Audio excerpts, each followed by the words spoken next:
2 महीने पहले ही सुजाता की शादी हुई थी। उसका ससुराल पास के ही गांव में था। घर में सिर्फ वो और उसके पति रहते थे।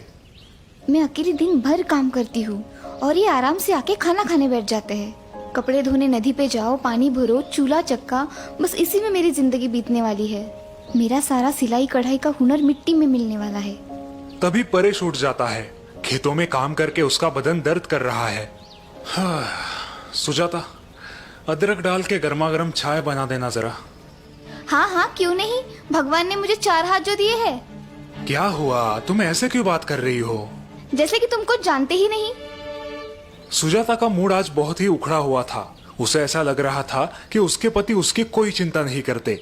उसने उसे घर की नौकरानी बना के रखा है। सुजाता उदास होकर नदी के किनारे बैठी है। तभी उसकी सहेली दुर्गा वहां आती है। ऐसे क्यों बैठी हो सुजाता? सब ठीक तो है? कुछ नहीं, बस ऐसे ही ऊब चुकी हूँ मैं इस जिंदगी से। शादी को सिर्फ 2 महीने हुए हैं और तुम ऐसे बोल रही हो? और नहीं तो क्या। सुबह जल्दी उठो, दिन भर घर के काम करो, बाजार जाओ, पानी भरो, बस यही जिंदगी रह गई है। और पतिदेव की कोई मदद नहीं, जैसे कि गृहस्थी सिर्फ हमारी है। लेकिन क्या करें, अब सहना ही पड़ेगा। नहीं। क्या मतलब? हमें इस उबाऊ जिंदगी से छुटकारा मिल सकता है? हाँ, क्यों नहीं। इसलिए तो मैंने मेरे पति का घर छोड़ दिया। अब सुकून से यहाँ मायके में जी रही हूँ। खेत से थक कर सुजाता का पति परेश घर लौटता है, लेकिन सुजाता गुस्से में घर छोड़कर मायके चली जाती है। लगता है रूठ के मायके चली गई है। पता नहीं उसे क्या शिकायत है मुझसे। ठीक है, 2 दिन वहां रहेगी तो उसे अच्छा लगेगा। दिमाग शांत हो जाएगा तो लौट आएगी। सुजाता मायके अपने घर आती है। मायके में सिर्फ उसकी माँ और छोटा भाई है। वो दोनों सुजाता का खुशी से स्वागत करते हैं, लेकिन कुछ ही दिनों बाद जब तीनों गपशप करने बैठते हैं। सुजाता, जमाई बाबू वहाँ अकेले है। तुम अपने ससुराल कब लौट रही हो? माँ, मैं आप पर बोझ नहीं बनूंगी। दीदी, ये क्या कह रही हो आप? आप हम पर कभी बोझ नहीं बन सकती। लेकिन तुम ऐसी बात क्यों कर रही हो बेटा? सुजाता उन्हें फिर कभी ससुराल ना जाने का अपना फैसला सुनाती है। सुजाता की माँ और भाई को जोर का झटका लगता है। ये क्या कह रही हो बेटा? जमाई बाबू तो भले नेक इंसान है। हाँ दीदी, जीजू आपका बहुत ध्यान रखते हैं, फिर भी आप ऐसा क्यों कह रही हो? क्योंकि मैं उब चुकी हूँ उस गृहस्थी से। पूरा दिन घर में मैं ही मरती रहती हूँ। तुम्हारे जीजा जी मुझे रत्ती भर की भी मदद नहीं करते। बस मैंने फैसला कर लिया है, मैं यही सिलाई बुनाई का काम करूंगी और आप लोगों के साथ ही रहूंगी। दूसरे दिन सुजाता और उसकी माँ नदी पर पानी भरने जाते हैं। नदी के पास पहुँचते ही माँ थककर नदी के किनारे बैठ जाती है। क्या हुआ माँ? बेटा, थोड़ा पानी पिलाना तो। सुजाता पानी लाने नदी पर जाती है। ओह, ये पानी तो बहुत गंदा हो चुका है। ये माँ को कैसे पिलाऊं? सुजाता माँ के पास लौटती है। माँ, नदी का पानी बहुत मैला है, इसलिए मैं नहीं लेके आई। अब क्या करें? अच्छा, ये बात है बेटा, तुम थोड़ी देर बाद जाकर लाना। थोड़ी देर बाद सुजाता फिर से नदी के तट पर माँ के लिए पीने का पानी लेने जाती है। अब नदी पर कोई नहीं है। सुजाता पानी देख के अचरज में पड़ जाती है। अरे वाह, ये पानी तो अब एकदम साफ हो गया है। अब ये पानी माँ के लिए ठीक है।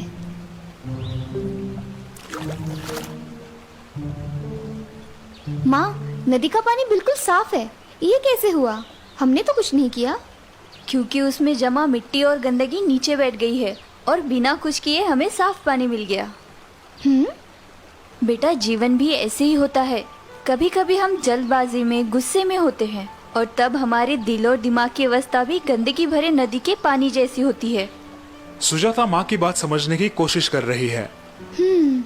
उससे हमारा नुकसान कैसे होता है माँ? तब हम गलत निर्णय लेते हैं और जिंदगी भर पछताते हैं। तो ऐसे वक्त हमें क्या करना चाहिए माँ? ऐसे वक्त हमें शांत रहना चाहिए और उस समय को वक्त के हाथ में सौंपना चाहिए। कई बार समस्या अपने आप ही सुलझ जाती है, बिल्कुल उस नदी के पानी की तरह, जिसे साफ होने के लिए हमने बस थोड़ा सा समय दिया। माँ की बात सुन के सुजाता को उसकी गलती का एहसास होता है और तभी उसका छोटा भाई वहाँ आता है। दीदी, दीदी, जीजू का फोन आया था, कल आपको लेने आ रहे हैं। ये खुशखबर सुनकर सुजाता सोच में पड़ जाती है। क्या सोच रही हो बेटा? जाओगे ना अपने घर? जमाई बाबू को तुम्हारी फिक्र ना होती तो रोज तुम्हारे भाई को फोन करके तुम्हारी पूछताछ ना करते। माँ की बात सुन के सुजाता की आंखें भर आती है। उसे अपनी गलती का एहसास हुआ देख माँ और उसका भाई खुश हो जाते हैं। और दीदी आपके लिए एक खुश खबर भी है। जीजू ने आपके लिए एक नई सिलाई मशीन खरीदी है। लेकिन सिलाई मशीन तो महंगी होती है ना, इतने पैसे नहीं है हमारे पास। इसीलिए तो खेत का काम खत्म होते ही वो किसी और के खेत में हाथ बटाने जाया करते थे। मुझे लगा आपको ये बात पता होगी। माँ मुझे माफ कीजिए, गुस्से में आकर मैं बहुत गलत निर्णय ले रही थी। अब जिंदगी भर आपकी ये सीख याद रखूंगी। और इस तरह सुजाता वापस ससुराल जाकर हंसी खुशी रहती है।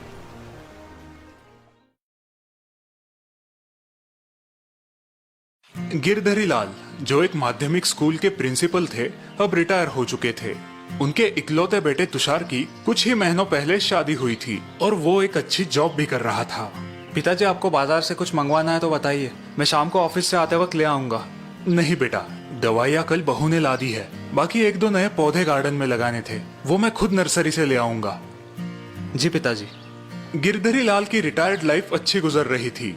किताबें पढ़ना, बागवानी करना, शाम को सैर सपाटे के लिए पहाड़ी पर जाना, दोस्तों से मिलना, पूरा दिन हंसते खेलते गुजर जाता। और अब उनकी खुशी और बढ़ने वाली थी। एक दिन तुषार और उसकी पत्नी उनके पास आए। पिताजी, हमें आशीर्वाद दीजिए। आशीर्वाद? किस बात के लिए बेटा? पिताजी, आप दादा बनने वाले हैं। ये खुशी की बात सुन के गिरधरी लाल फूले नहीं समाये। वाह, क्या बढ़िया खबर सुनाई है तुमने। आज तुम्हारी माँ जिंदा होती तो खुशी से पागल हो जाती। महीने बीत जाते हैं। गिरधरी लाल बड़े उत्साह से अपने आने वाले पोते का इंतजार कर रहे थे। अब तुषार की पत्नी का 7वां महीना चल रहा था। ये लो बहू, तुम्हारे लिए। ओह, बहुत सुंदर है। धन्यवाद पिताजी। बहू, खाना ठीक से खा रही हो ना? जी पिताजी, आपकी सारी सलाहें बहुत काम आ रही है। लेकिन आज तुषार की माँ जिंदा होती तो तुम्हें सिर पे बिठाती। तभी तुषार बाजार से सामान लेके घर आता है। सीमा, आज तुम सिर्फ आराम करो, मैं खाना बनाऊंगा। बिल्कुल ठीक तुषार, आज खाना हम दोनों मिलके बनाएंगे। बहू को आज छुट्टी। आप दोनों मुझे आलसी बना दोगे, फिर ये आने वाला छोटा मेहमान भी आलसी बनेगा। बाद में मुझे मत खरी खोटी सुनाना। तुषार और गिरधरी लाल पालक की सब्जी साफ करने बैठते हैं और सीमा आराम से सोफे पे बैठी है। अच्छा, मुझे अब ये बताओ, तुम अपने संतान की परवरिश कैसे करोगे? ये भी कोई पूछने की बात है पिताजी। बेशक हम उसे बड़े प्यार दुलार के साथ बड़ा करेंगे। हाँ, उसे जो चाहिए वो सब उसे देंगे। उसकी सारी इच्छाएं पूरी करेंगे। उसे किसी भी प्रकार की कठिनाइयों का सामना नहीं करने देंगे। बिल्कुल, उसे हर मुसीबत से दूर रखेंगे। उन दोनों की बातें सुन के गिरधरी लाल सोच में पड़ जाते हैं। हम ठीक कह रहे हैं ना पिताजी? इसका जवाब मैं तुम्हें कुछ दिनों बाद दूंगा। गिरधरी लाल की बात सुन के तुषार और सीमा उलझन में पड़ जाते हैं। अगले दिन गिरधरी लाल नर्सरी से गुलाब के 2 छोटे पौधे ले आते हैं और एक पौधा बेटे और बहू को दे देते हैं। बहू, तुषार, ये छोटा पौधा तुम्हें हमारे बगीचे में लगाना है। और ये दूसरा पौधा पिताजी? ये मैं खुद लगाऊंगा और आज से हम दोनों अपने अपने पौधों की निगरानी करेंगे। अब गिरधरी लाल अपने पौधे को बगीचे में लगा देते हैं और उसके पास ही तुषार और सीमा उनके पौधे को। दोनों अपने अपने पौधे की अच्छे से देखभाल कर रहे हैं, लेकिन तुषार और सीमा थोड़ी ज्यादा। पता नहीं पिताजी हमें क्या सीख देना चाहते हैं। मैं तो सोच सोच के थक गया। दिन बीतते जाते हैं। गिरधरी लाल अपने पौधे को सिर्फ आधा गिलास ही पानी देते थे और तुषार अपने पौधे को 2 गिलास पानी और हर हफ्ते खाद भी देता था। हमारा पौधा पिताजी के पौधे से ज्यादा हरा भरा लग रहा है ना? हाँ, और ज्यादा ऊंचा भी। सीमा और तुषार उनके पौधे का विकास देख के बहुत खुश थे, लेकिन गिरधरी लाल अपने पौधे को सिर्फ आधा गिलास ही पानी क्यों देते थे, ये बात उनकी उलझन बढ़ा रही थी। पिताजी, आप अपने पौधे को इतना कम पानी क्यों डाल रहे हो? मुझे लगता है इसीलिए उसका ठीक से विकास नहीं हो रहा। सही वक्त आने दो, मैं तुम्हारे सारे सवालों का जवाब दूंगा। एक दिन रात को अचानक तूफान आता है। जोर की हवाएं चलती है। सुबह जब तुषार और सीमा बाहर बगीचे में आते हैं, तब वो हैरान हो जाते हैं। ओह, ये क्या? हमारा हरा भरा पौधा बिल्कुल नष्ट हो गया है। सारी जड़ें मिट्टी से बाहर उखड़ आई है। ये कैसे मुमकिन है? बाप रे, इसका मतलब पिताजी के पौधे का तो भारी नुकसान हुआ होगा। तभी उनका ध्यान गिरधरी लाल के पौधे की ओर जाता है और वो चकित हो जाते हैं। इतने में गिरधरी लाल वहां पर आते हैं। पिताजी, ये तो अनहोनी हो गई। क्या हुआ बेटा?